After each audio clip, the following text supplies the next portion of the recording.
Hey, what's up, man? It's your boy Sensei, and you watching Pool Talk. What's up? What's up? It's your boy Prince Franchise, and listen, this is Pool Talk.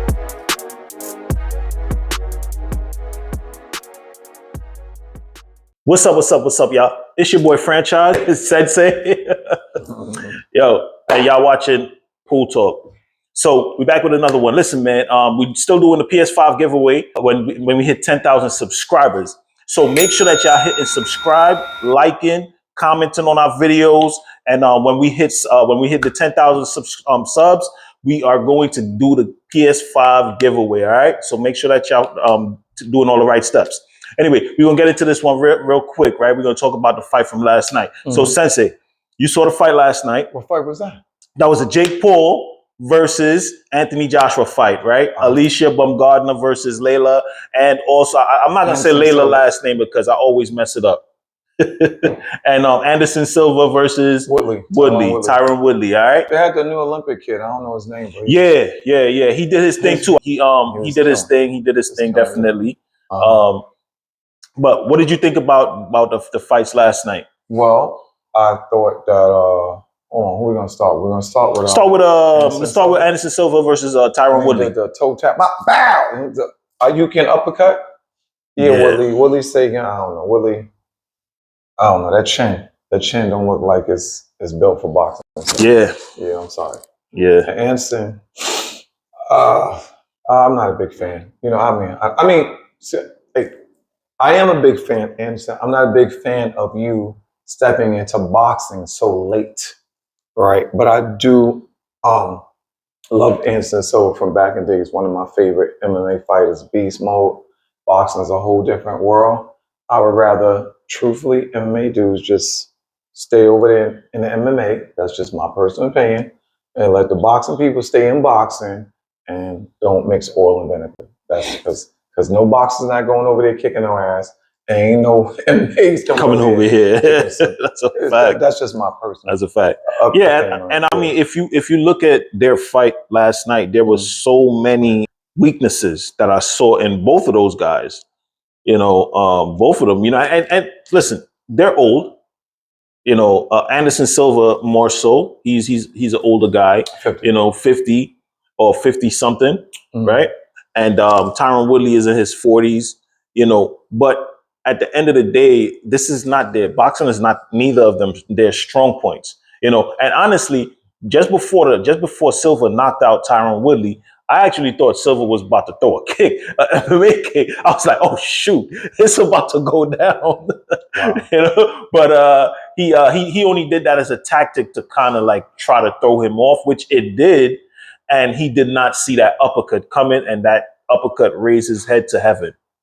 Yeah, Woodley looked uncomfortable. Like when he was doing his, I don't know, his shifting interpretation. Very uncomfortable. Very uncomfortable. You know, he doesn't have a boxing style. Anderson actually did look more comfortable, more settled, patient. Anderson knows how to box. I mean, I do give him some credit of knowing how to box. However, although you know how to box, you got beat by Jake Paul, who was only boxing 3 years before he beat you, right? Which is ridiculous. So, right. I'm going to attribute to the age, the neurological system. Things are not sparking because even at I think you lost that fight to homie when you was like 47 or maybe 46, Jake Paul, and Jake Paul hadn't been boxing long and clocked you. And I don't think someone with that limited experience, even though you've been doing martial arts for so long in boxing, I don't think he should have been able to do this. So I'm going to attribute that to that. It's just an age thing. And age is real. Father time is real, guys. You guys can say what you want. But nobody could beat Father Time, man. Nobody could beat it. You know, it's going to catch up to all of us eventually. Yeah, I bet. But, so on back to the Baumgardner. Little bomb. Yeah. So Alicia Baumgardner versus Layla Baddoun. Her name is just, that last name is just crazy to me. I can't get it right. But Layla Baddoun, she came in there. She came in there to fight. Obviously, she tried her best, but ultimately, Alicia Baumgardner just proved to be a little too much for her.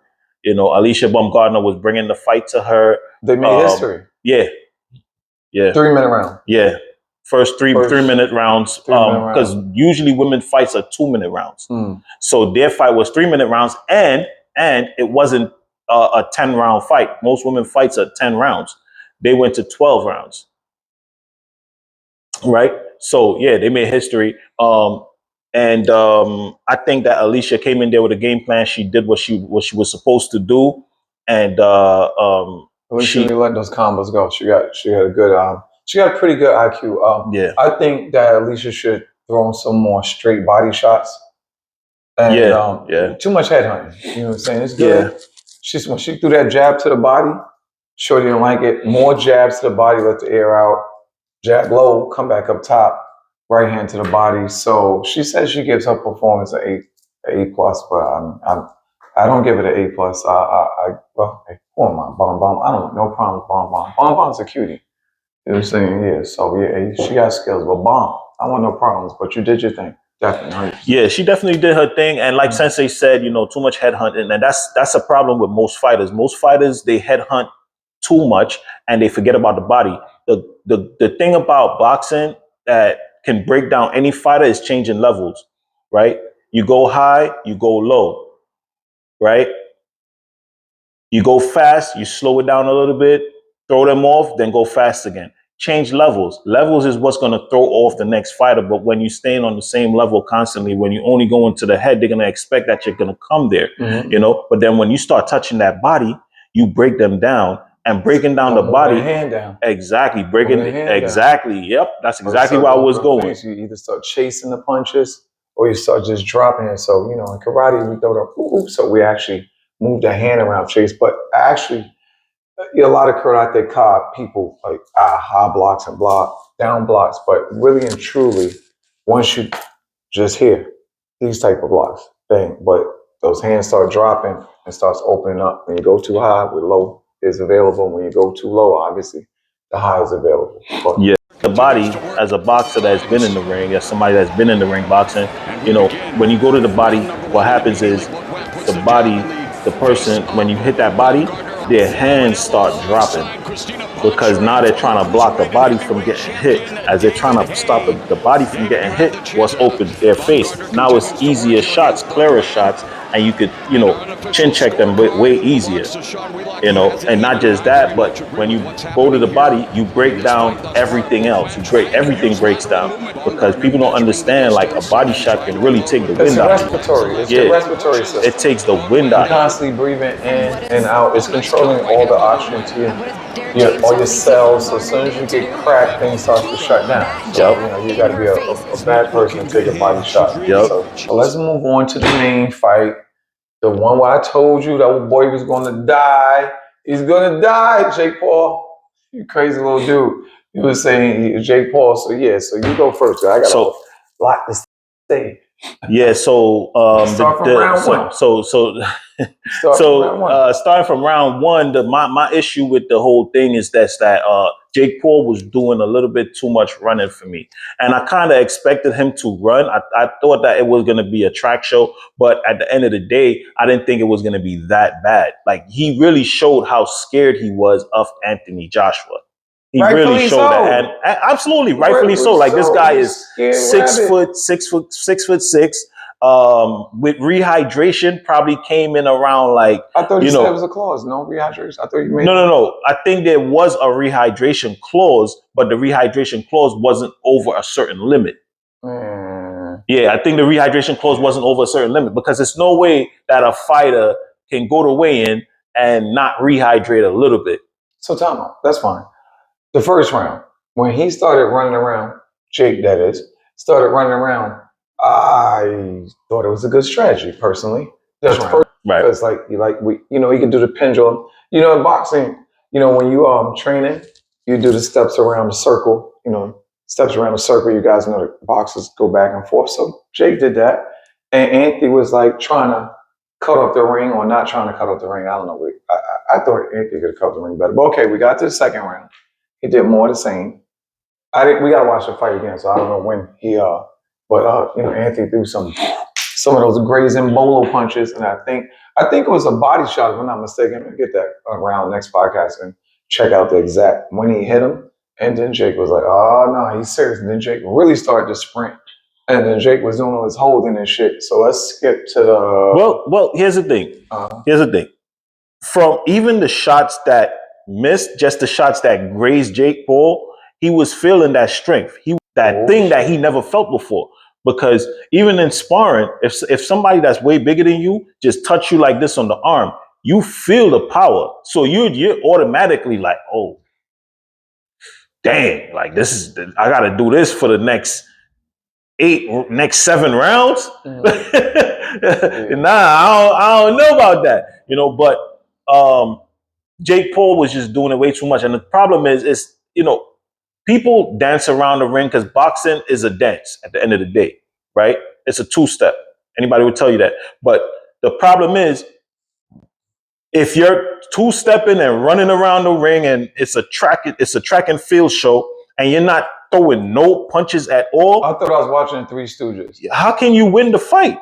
You still have to be able to, you still have to move, but at the same time, hit and don't get hit. I thought he was gonna try to run around, make Joshua chase him. He would freeze and then launch his right hand, because that's what he did. And he tried that, and he actually cracked AJ. Did you think he that cracked overhand right? He cracked AJ, I think, twice. He gave AJ a nice stiff up jab. Yeah. And AJ was like, "You mother!" And then he cracked AJ with the right, but when he cracked him, the sweat. Normally, Jake puts everybody down with that fight. With that punch. And that's his punch. And then he cracked him, and he tried to cut. Oh, he did try some wild uppercut. Yeah, he tried to uppercut. But the thing is that the weight difference was so insane that Anthony Joshua really wasn't even feeling the punches. He was just when he did get hit, he walked right through it. And here's the thing: from the first round, before Jake even touched him, really, I feel like Anthony Joshua was playing it a little too safe. I feel like he could have cut the ring off a little bit better. That's for sure. When you have a runner, you have to be able to cut the ring off. If you cannot cut the ring off, you cannot catch them. You got Ocho Cinco convinced that Anthony could have cut off the ring anytime he wanted, and he did that all on purpose. Ocho, I don't think Anthony did that on purpose. I think Anthony being out of the ring for 15 he was rusty. He had some rust. He was rusty. It showed. Now, if you look at Usyk is a real boxer who knows how to shift his feet and move around. We watched that Joshua really can't hang with a person that has that type of movement, right? That's just how it is. Now, Jake's movement wasn't sophisticated. However, it was an annoying running movement. So I knew that, we was watching at the house. A couple people was frustrated, but I knew he's going to run out.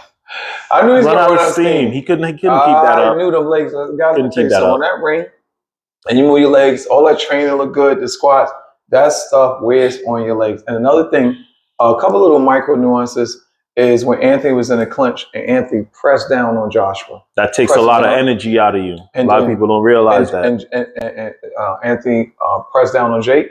And then Jake, it's a sign of weakness for me is when you hit the floor. I've been there, like when somebody press on you, hit the floor, and you constantly do that, already you get mentally fatigued. Exactly. And so already you like, damn, So that he started to already cave in with that, because he didn't have to do that, but he caved in. And another thing that was annoying me, and I know Anthony Joshua was annoyed by it, was why did you keep holding onto my legs? Like, what are you trying to do, bro? Like, we're not like you trying to take me to the bedroom? Like, what are you doing, bro? Wow. Like, you keep holding my leg. Like, no, not pause, but no man should be holding another man's leg like that. I'm sorry. Like, why are you on the floor holding this man's legs? Bro, what are you doing, Jake? Bro. What are you doing? You wildin'. I sense it would say you wildin'. Jake, I don't blame you, man. I'd have held this. Wow. I'd have kept running.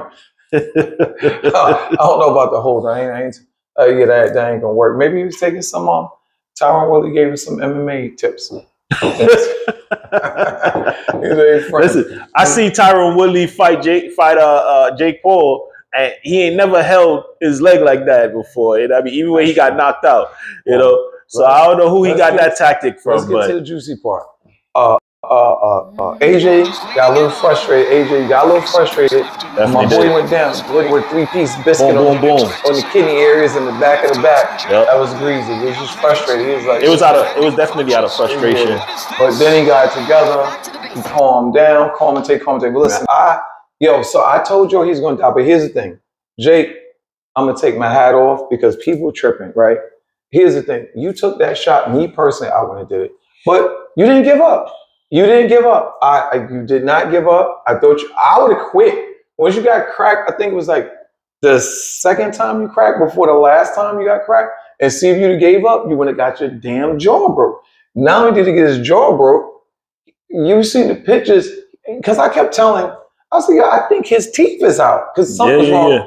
His whole entire gum line. So broken. One thing to get your jaw broke, it's another his thing whole to get gum line moved. Gum line shifted and caved in from the fight. So now you got a broken fracture bone here, a broken fracture bone here, and your whole entire gum line. Yeah, his whole teeth was shifted, caved inwards. So I'm gonna take my hat off, but not take my hat off. You get what I'm saying?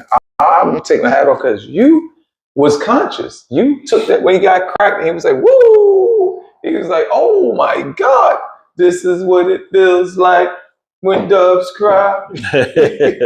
Yeah, he definitely, Jake definitely learned a valuable lesson last night. You can't play boxing, right? And I feel like he's been playing boxing for a very long time. The reason I say he's been playing boxing is because of the fact that he's been airy on taking a real fight. This was a real fight for him. It wasn't a play fight. But the viewers are gonna be like in the chat, like, yo, he did fight a real boxer. He did. He fought a real boxer. You can fight a. Well, yeah, I guess Tommy Fury. You know, I mean, I'll give him a C. He shouldn't have been able to go the distance with Tommy Fury. Exactly, he shouldn't have been able to go the distance with Tommy Fury. But Tommy Fury, like I said, he's a C fighter. But Anthony Joshua, on the other hand, you know. A fighter that's been two-time world champion, heavyweight division, right? Olympic champion. Amateur champion. Amateur champion. Been fighting since he was a kid. This is a real. He was born 200 pounds when he came out. Right? This is a real fighter. This dude is 6'6". You know that Anthony Joshua wasn't coming in there to play no games with you. You took the fight. I commend you on taking the fight. But like I said, when Jake Paul went down after that last punch, the look on his face said, I didn't know somebody could hit that hard. It's a crazy dude. That's what was literally, I'm guaranteeing you, that was what was going through his mind when he got hit. You guys know, I don't like the black and white thing. However, black people and white people do things a little differently. If you don't believe me, listen to Dave Chappelle. However, right? White people, y'all play like these X Games, skateboard, skiing, diving off of mountains. You'll do all type of crazy stuff, extreme cold. Black people don't really do these type of high risky things. So Jake, that thing that you did was really, really insane because I thought that you would have got cracked. I never thought you would make it out of the third round. Never thought. But I could have made it out of the third round if I ran around too. So you ran around. Listen, I'm not mad at this strategy. I thought it was brilliant. It was frustrating. I was laughing. I thought I was watching the Three Stooges. I know you don't know what that is. I always watched that when I was a little kid. But he was running around. But I knew your ass was going to get tired.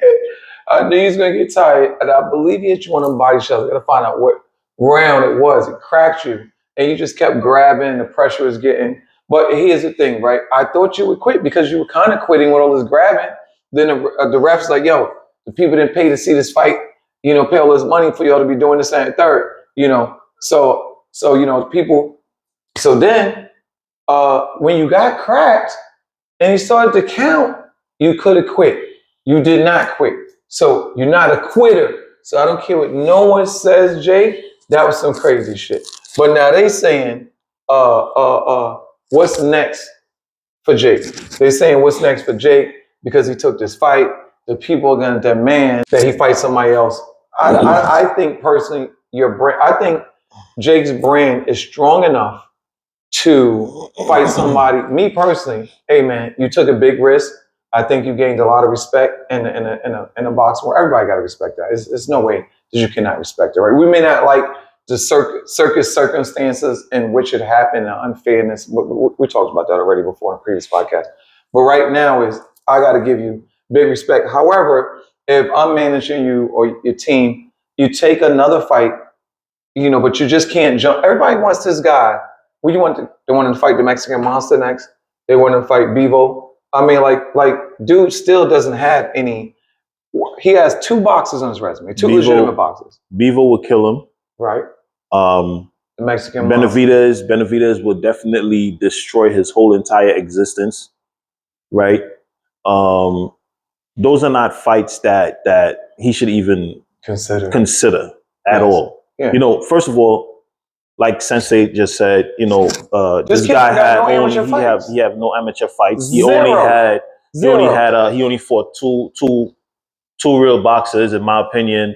One was a C-level fighter, Tommy Fury, and at least that was somebody his size. Yeah, exactly. It's weight classes for a reason. Yeah, it is what it is. Now, if I'm his team, what I'm telling him to do, I think his brand is strong enough for him to fight anybody, and people, his core audience is still going to watch. His core audience is still going to attend his fights.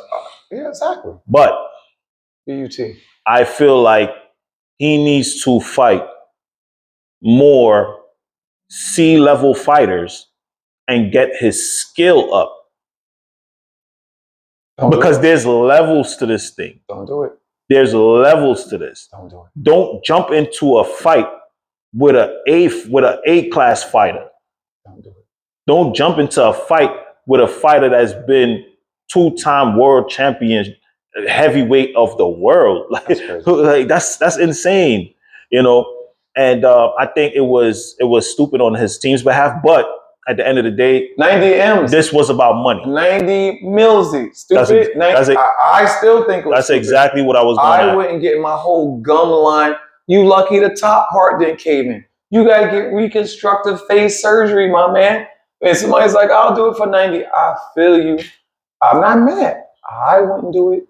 I didn't think that was I don't know what the hell is going on. But hey, man, look, controversy sells and circus acts and all this casual fan. And I think, listen, let's break it down. You start off on a celebrity level, right? He's fighting a celebrity. You fought Nate Robinson, right? Then when you fought after that, I can't remember. You fought. I can't remember the order of how he fought. He fought a bare knuckle boxer dude. That was good. And a bare knuckle boxer dude was not good. Listen, Jake has some talent. He does have some talent. The kid has gotten to boxing. He dedicated himself for boxing in the past 5 years. And I'm not understanding why everybody's hard. You cannot train 5 years and compare 5 years next to 15 years of boxing. It's just not going to work. Here's the thing. You have people who just have raw talent.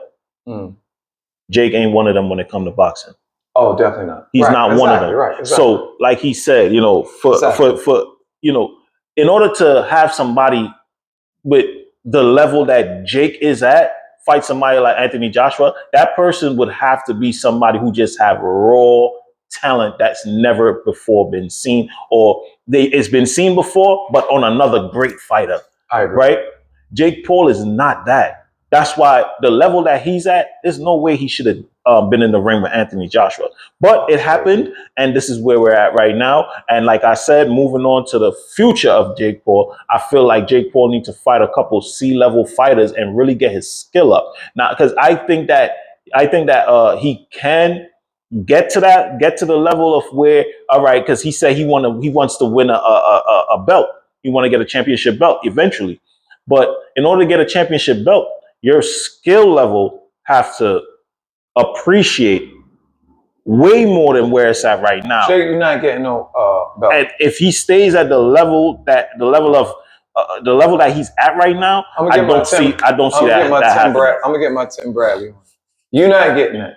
Now you can use this as motivation to be able to get it, but I can't see how. But he's still young. Wait, talking about he's 28, right? 28. So 29, he's 30, still young. 31, 32. Yeah, he's still young. 4 more years? He You might make me eat my words, as a matter of fact.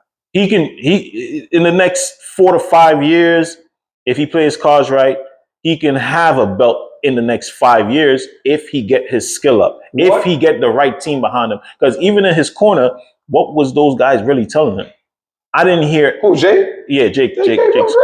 Oh. I didn't really hear them saying anything. Listen, really, so I did. I thought I was impressed. It was better than the advice Fulton got.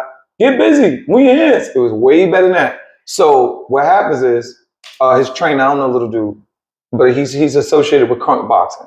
Emmanuel Stewart. How's wrong with me? Emmanuel Stewart. So this guy has some lineage.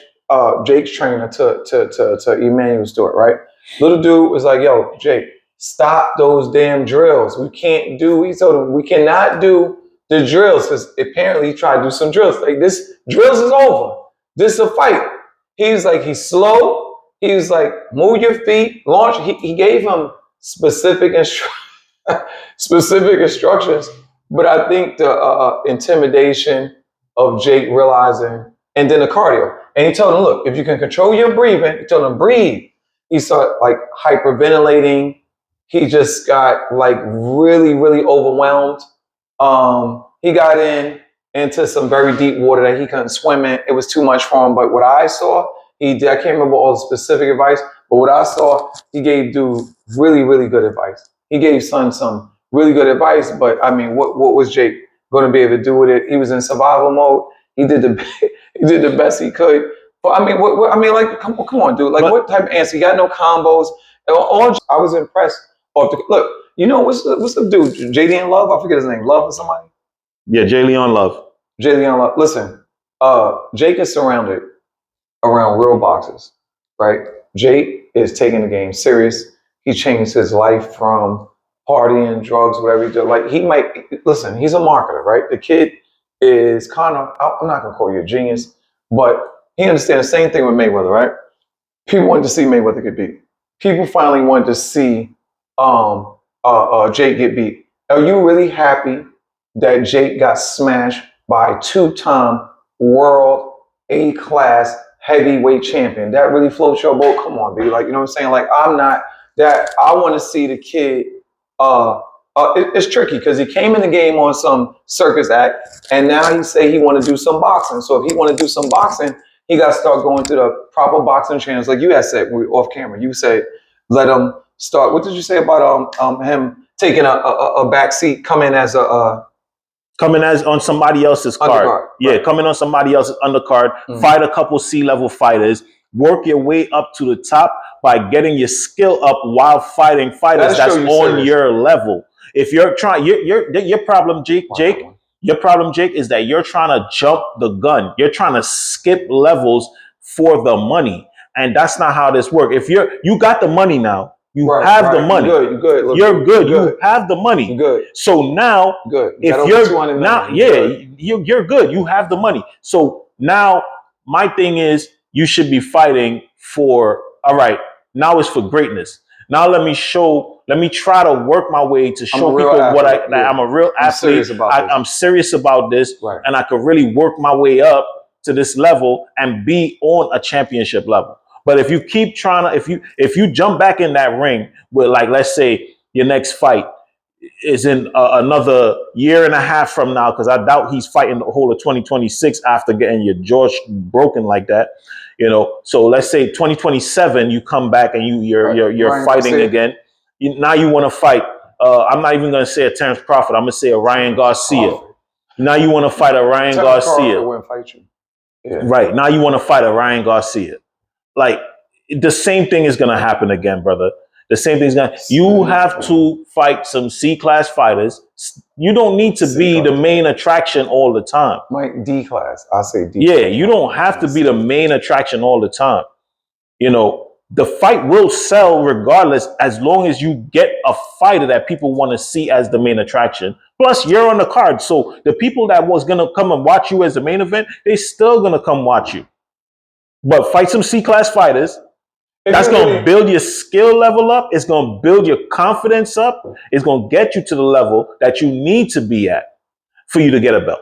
if you really, really, really want to be taken serious, take the Brother Franchise advice. If you really, really, really about that life and you moving forward now, I think I don't know what podcast you guys are watching, but hey, let us know. Leave us some comments in there and let us know your thoughts on it. Seriously, Yep. So again, I take my hat off, boss. You put on a real,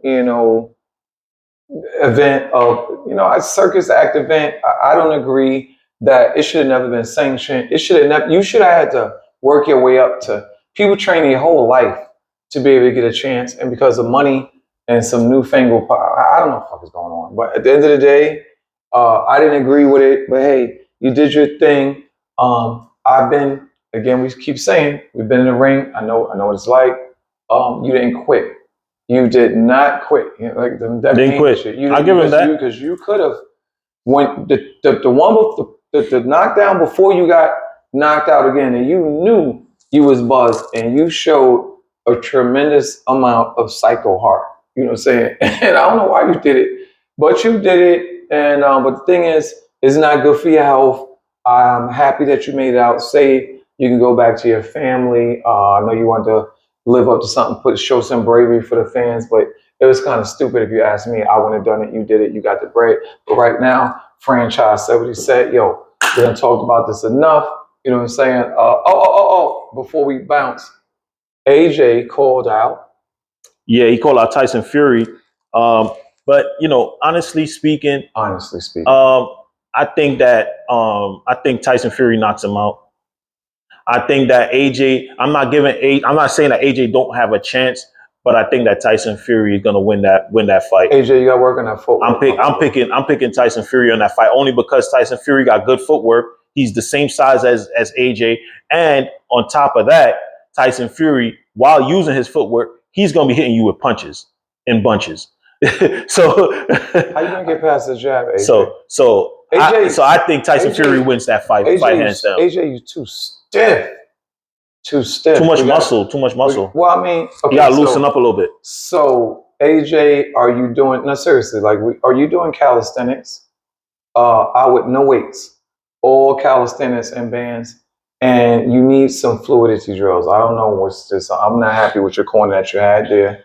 Like you switched trainers a couple of times. I don't know what the hell's going on, but you, my man, need some fluidity lessons, and it can happen. But what are you gonna do? Hey, one thing we're gonna talk about is we're gonna talk about next podcast. I want to talk about another podcast. I want to talk about loyalty as a trainer. That's something different that no one's talking about because I've been there. You've had some people, you're in one camp, and you're so loyal to these people to a default, but they took you as far as they can take you. Yeah. And they can't take you no more. And we still stay with these damn trainers out of loyalty. The trainer should understand, you know what? I've taken you as far as I can take you. And at least calling somebody else. Don't just stay, don't just.